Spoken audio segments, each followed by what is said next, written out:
ang aking pananim. Ano kaya ang dapat kong gawin upang puksain ang mga peste? Alam ko na. Gagamit ako ng pestisidyo.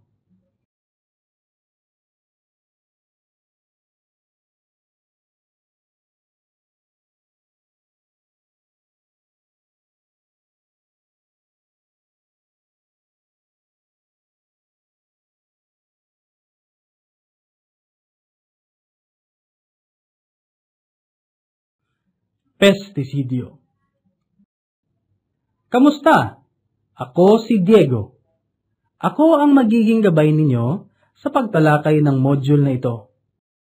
Pag-aaralan natin ang mga masasamang epekto ng pestisidyong kemikal sa kalikasan at sa kalusugan ng tao, mga alternatibong paraan maliban sa paggamit ng pestisidyong kemikal at ang paggawa at paggamit ng organikong pataba.